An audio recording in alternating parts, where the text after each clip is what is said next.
Welcome to my channel. હું છું forum Dave. તો કેમ છો મિત્રો?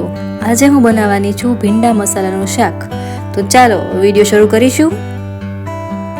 સૌ પ્રથમ લેવાના છે ભીંડા, તેને તેલમાં સાતળવાના છે. ત્યારબાદ તેમાં સ્વાદ અનુસાર મીઠું નાખીશું, પછી તેને સાતળશું. ત્યારબાદ તેને એક વાસણમાં કાઢી લઈશું.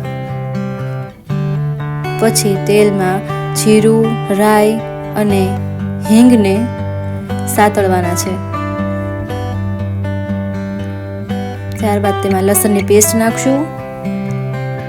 જ્યાં સુધી બ્રાઉન કલર ના આવે ત્યાં સુધી તેને મિક્સ કરવાનું છે.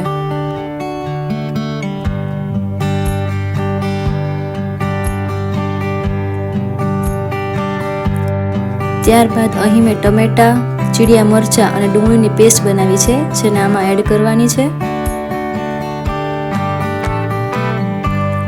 પછી આવી રીતે સાતળવાનું છે. ચીડિયા મરચાં એટલે લીધા છે કારણ કે સરસ તીખો ટેસ્ટ આવે. ટમેટા છે તો ખાટો મીઠો સરસ ટેસ્ટ આવે. પછી આવી રીતે ભીંડા નાખી દેવાના છે. પછી આવી રીતે મિક્સ કરવાનું છે.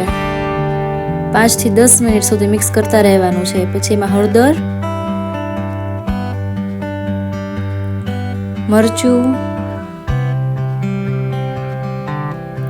આવી રીતે સ્વાદ અનુસાર મરચું એડ કરવાનું છે. ત્યારબાદ જીરું એડ કરવાનું છે. પછી મિક્સ કરવાનું છે.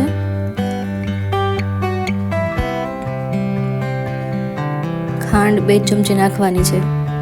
પછી અમે ગરમ મસાલો પણ લીધેલ છે ટેસ્ટ માટે. બહુ જ સરસ ટેસ્ટ લાગશે ગરમ મસાલા એડ કરવાથી. તમે અડધી ચમચી પણ નાખી શકો છો ગરમ મસાલો. ત્યારબાદ આવી રીતે ડીશ ઢાંકી દેવાની છે. અને છે ને ગેસ મીડિયમ ફ્લેમ પર ધીમો રાખી દેવાનો છે. ધીમા ગેસ પર કરવાનું છે. ત્યારબાદ આપણા ભીંડા મસાલા રેડી છે. બહુ સરસ રીતના બધું એડ થઈ ગયું છે.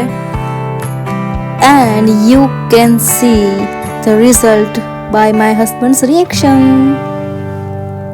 Thank you.